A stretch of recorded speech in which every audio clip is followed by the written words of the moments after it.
The diseases of attitude. It's never that pleasant to talk about the negative, but we got to talk about it because life is part negative. These attitude diseases are like weeds that grow in the garden. It's a normal part of life. Here's a good phrase to note. Negative is normal. It's not successful, but it's normal. It's part of life. And here's the next key, in my opinion. You must learn to handle the negative. Don't ignore it. Handle it. Now, I know some people teach the other way. And listen to them, and listen to me, and then make up your own mind. Right? Don't be a follower. Be a student. But I say you got to handle the negative. You don't have to live in it. You don't have to dwell on it. But you do have to handle it, my opinion. I know some people teach, just turn your head real quick and say, there's no weeds, there's no weeds, there's no weeds. They'll take your garden. So you've got to handle the negative. Here's what part of it is. It's called the Great War Between Good and Evil. Mr. Reynolds and I are working on a new book this year called The Great War Between Good and Evil. And there is a war on. The minute you were born, you got involved in the war between good and evil, between darkness and light, between negative and positive, between evil and good, between tyranny and democracy, between weeds and human activity. I mean, the war is on. If democracy sleeps, guess who never sleeps? Tyranny. In the absence of light, guess what's automatic? Darkness. If good does not arouse itself and become active, guess what moves in? Evil. It's a war. A mental war, a physical war, a financial war, between enterprise and ease, between accomplishment and failure. It's a war. That's why there's an Old Testament phrase that gives the best advice for human activity when it says, 6 days labor, 1 day rest. Now, I'm sure we've taken that to mean, don't work all 7 days, take one off. Here's what it also means, only take one off. Or you're liable to lose the war. Now, we've got it down to 5 and 2, and maybe that's not too dangerous. I don't know. If God would have thought of 5 and 2, he might have made it 5 and 2. I don't know. You can't think of everything. But here's what it does mean. Enterprise is better than ease. If you rest too long, the jungle overtakes the village.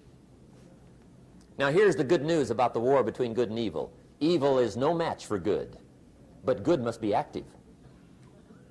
Weeds are no match for human activity, but if you stand still, how far in will they come? All the way. They'll grow right up around your shoes. But if you get busy, how far back can you take them? As far as you wish. They're no match, but you must be active. That's why the 6 and 1. Make sure you're not losing the war by taking off too much. Guess what the average years are after retirement? 6. 6. Which means don't retire.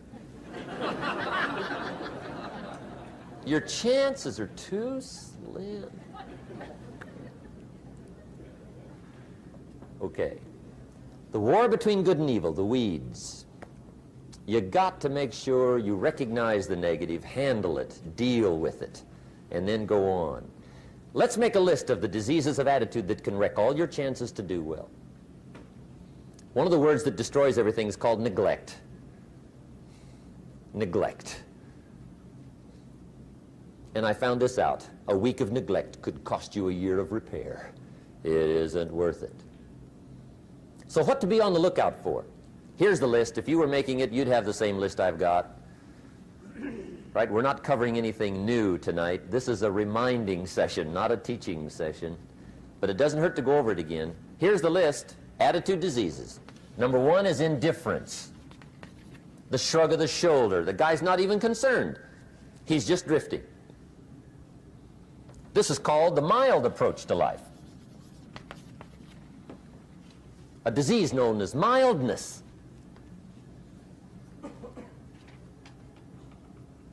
The guy says, well, I can't see getting all that worked up. Well, to be any kind of winner, you got to get worked up. There's one problem with drift. You cannot drift to the top of the mountain. And the good Lord said in the closing chapters of the Bible, here's the best way to live, one way or the other. That's best. Hot or what's next best? Cold is next best to hot. Not the half-baked middle, lukewarm, not too hot, not too cold. What a sad way to live. I think what it means is pick a direction and go with everything you got. Just pick one and go. Somebody says, yeah, but what if it's the wrong direction? You'll find out quicker. It won't take you 25 years to wake up and say, oh no, I've been walking the wrong road. I told my staff the other day, next best to prosperity is adversity. If one doesn't get you, pray for the other. We all do better from one of two reasons, inspiration or desperation. And I don't wish anything bad on you tonight, but if you're not inspired, I hope a wagon comes down your rut. Whatever it takes to get you to try harder, read more, set your goals, and go for it. Somebody asked me one time, what quality would I pick if I wanted to work with somebody? And you know what I picked first? Number one, strong feeling. Please, number one, give me somebody that feels strong. About most anything, I don't even care. Just so they believe it. Even if they disagree with me. Wonderful. Just so they disagree vigorously. I'm not saying it's easy to win those kind of people to your point of view, but I'd rather do that than to try to resurrect people from the dead. Pump them up every month, pump them up, pump them up. I pass. The good Lord needs a leader for the early Christians. Remember the early days of the Christians? Not like today. If you were to stand up in the early days and say, I'm a Christian, cut off your head, toss you and your wife in jail, let you rot. I mean, those were ugly days. Being a Christian back then was not called socially acceptable. They didn't have 125,000 in the Los Angeles Coliseum to hear Billy Graham on a Sunday afternoon. Not back in those days. Back in those days when the Christians got in the Coliseum, it was a different story, right? I mean, the word was, stay out of the Coliseum, especially on Sunday. Last Sunday was Lions 33, Christians nothing. See, those were mean, tough struggle days for the Christians. Now, when the days are mean and tough and struggling, you got to have some kind of leader. Do you know who the good Lord picked for the leader when the days were mean and ugly? Saul. From Tarsus.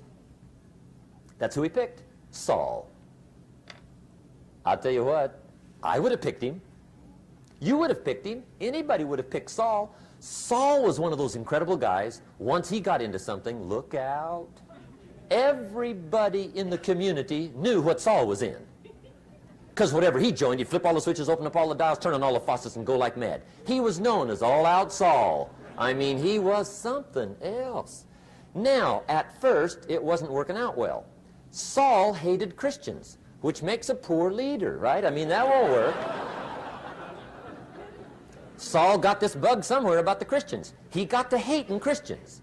And he hated them so bad, every time somebody would say Christian, he'd fly into a rage. And I guess he decided one day, it was his mission in life to get rid of all the Christians. He was Saul anyhow, could do most anything he wanted to. So he got him these letters of authority to go around to the various communities and hunt down the Christians. They said, do whatever you want to with them, Saul. They're unpopular anyhow. Drag them in the streets, whip them, stone them, torture them, kill them. You mention the name Saul from Tarsus to the early Christians. I'll tell you what they would do. They would run, hide, lock the doors, leave town, dive underground. I've been in the catacombs of Rome, where they hid. He was mean. I mean, terribly mean. But remember the story? One day Saul's making it for Damascus. Heard about some new Christians, flies into a rage, takes off for Damascus. And the story said he was angry. There's a little sentence in the story that says, on his way to Damascus, he was breathing out threatenings and slaughter, which meant he felt rather strong about the idea, right? That's strong. That's strong. But on this journey, right, according to the story, as Saul was making his way to Damascus, the good Lord looks down out of heaven and says, there's my man, Saul. He's got to be something else. And according to the story, this great light shines out of heaven, knocks him flat, right off his horse, grinds his face in the dirt, and blinds him for 3 days. The good Lord using recruiting tools we can't use, but when you're Lord, right?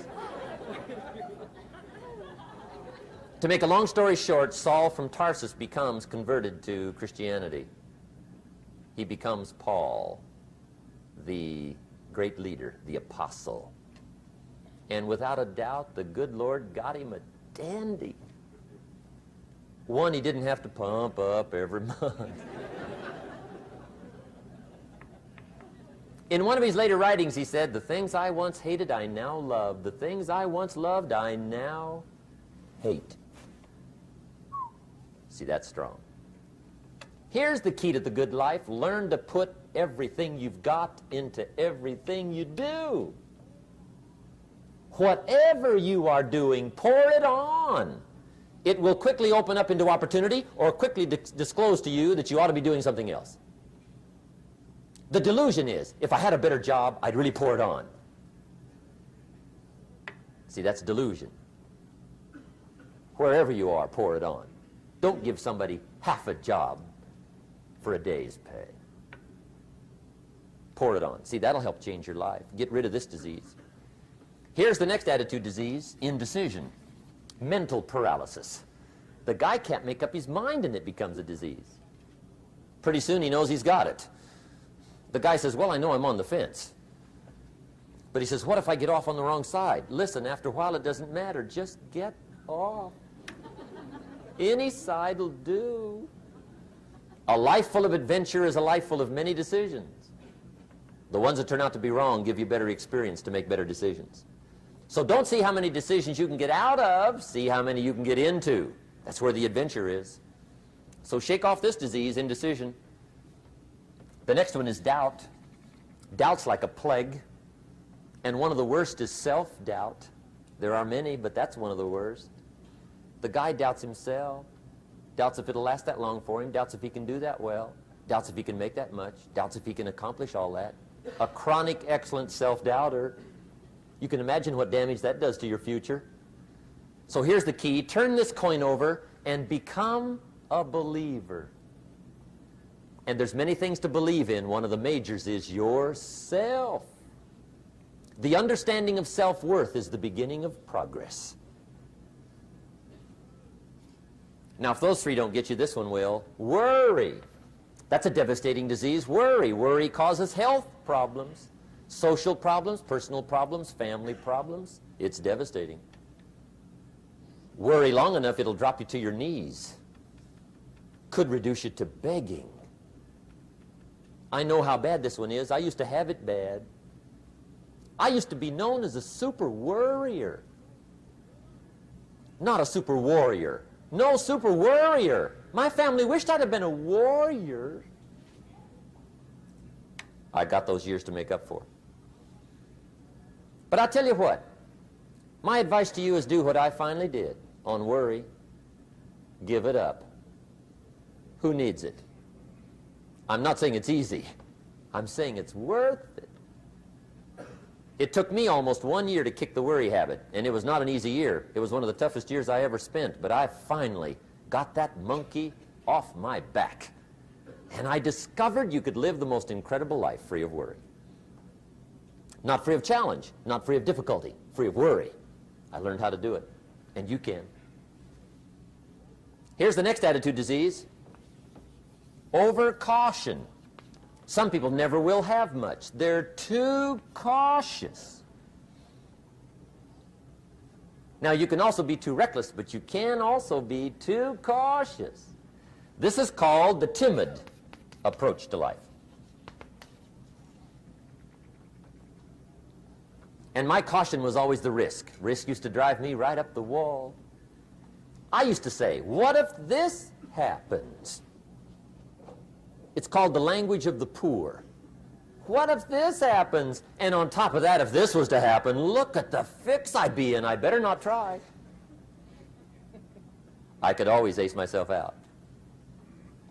Then I'll tell you what changed my whole life when I finally discovered it's all risky. The minute you were born, it got risky. If you think trying is risky, wait till they hand you the bill for not trying. If you think investing is risky, wait till you get the tab for not investing. See, it's all risky. Getting married is risky. Having children is risky. Going into business is risky. Investing your money is risky. It's all risky. I'll tell you how risky life is. You're not going to get out alive. That's risky.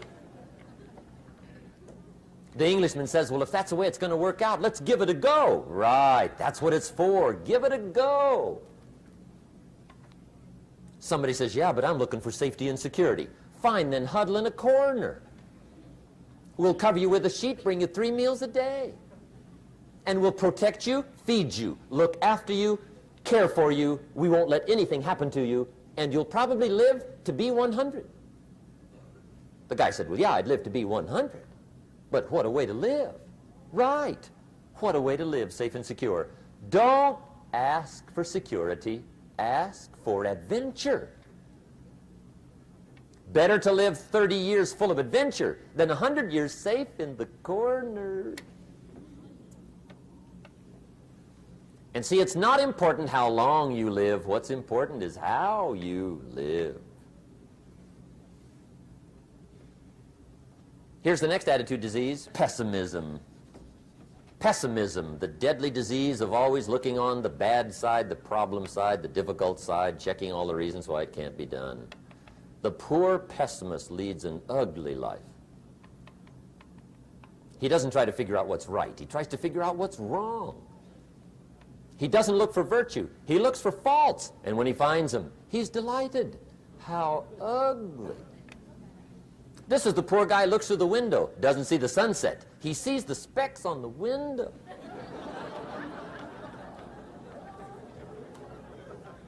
And this is the poor guy, right, who rushes up, takes such leave of his senses. This guy rushes up and he says, I've got 5 good reasons why it won't work. He's so dumb he doesn't know all he needs 1. He's got 5.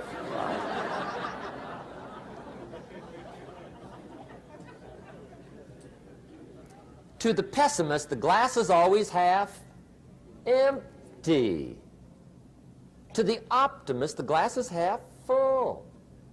Why would the same measure affect people 2 different ways? Answer, it all depends on how you look at it. Our lives are mostly affected by the way we think things are, not the way they are. The way we think they are affects us most. There's a subject we don't have time to get into tonight called better thinking habits. One of the major things Shove taught me when I met him, he said, poor thinking habits keeps most people poor. Not poor working habits. Most people work hard, but they don't think hard. And Shove taught me that the mind is like a factory, a mental factory. And whatever you think about all day long pours ingredients into this mental factory. And that's what builds the economic, social, financial fabric of your life. He quoted me a Bible phrase that says, as you think, so you become. How awesome. When he talked about poor thinking habits, he had me. I used to start the day reading the morning newspaper. I mean, you can believe that or not.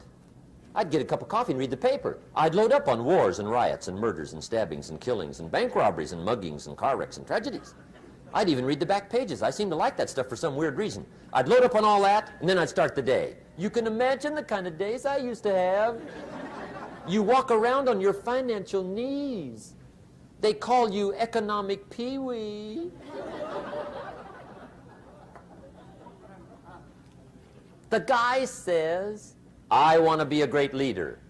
Wonderful. The first thing we do is follow him to his house. When we get there, we walk in and check his library, number one. Somebody says, well, why check his library? The reason is because what a man reads pours massive ingredients into his mental factory, and the fabric of his life is built from those ingredients. You would not believe what some people have got in their house to read. You would not believe. One of the best dressed up words I know for a lot of it is trash. Can you imagine dumping a barrel of trash into this mental factory every day and coming out with a rich, dynamic, positive life? It can't be done. You might as well try making a cake with cement. The kids back in Danbury, Connecticut, high school, they're asking me questions one day. I'm talking to the kids. Kids got good questions these days. One of them said to me, Mr. ROHN, how do you build the good life? I said, it's simple. It's not easy, but it's simple. Here's how you build anything. Select the right ingredients, keep out the wrong ingredients, and it starts with thought. Everything starts with thought. So you must be wise and careful what you think about, because that starts everything. You got to be wise and careful. I asked the kids, what would happen if somebody dropped sugar in my coffee? They said, well, you'd be okay. I said, what if somebody dropped strychnine in my coffee? They said, well, you'd be dead. I said, correct. Lesson one, life is both sugar and strychnine. You gotta be careful. I said, what if my worst enemy drops in the sugar? They said, will you be okay? I said, what if my best friend, even by accident, drops in the strychnine? They said, well, you'd be dead. I said, correct. Lesson two, watch your coffee. You got to be careful. See, it doesn't matter who hands you the bad stuff. It doesn't matter where you get the bad stuff. It'll still do its damage on your bank account, wherever you get it. Mr. Schoaf gave me one of the greatest phrases when I first met him when he said, Jim, every day stand guard at the door of your mind. How important. Stand guard at the door of your mind. And you decide what goes into your mental factory. Don't let anybody just dump anything they want to in your mental factory, because you've got to live with the results. The last disease, but this one is deadly. Engage in this one, indulge in it even slightly, and you might as well forget the future, because it's going to forget you. Complaining, crying, whining, griping, a Bible word called murmuring. See, that'll ace your future. Spend 5 minutes complaining, and you have wasted 5. And you may have begun what's known as economic cancer of the bone. Surely they will soon haul you off into a financial desert and there let you choke on the dust of your own regret.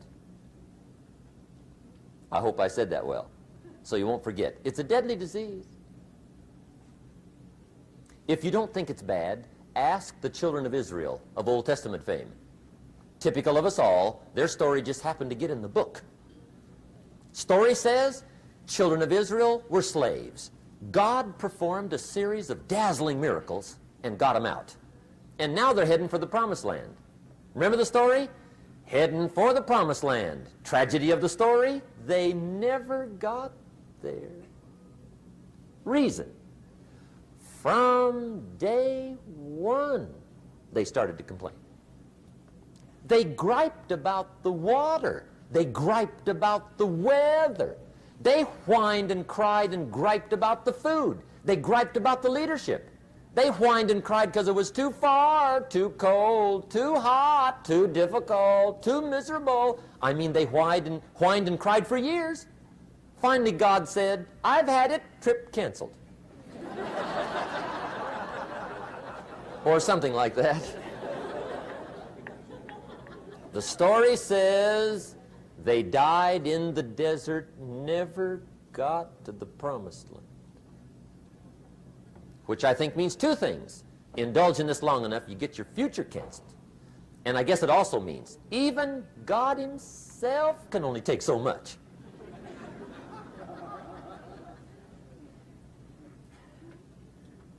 Okay. Just be on the lookout of the things that can destroy all the good you start. The war is on. And this evening, tomorrow, mentally, personally, socially, economically, you got to make sure you're winning the war. And this is part of it.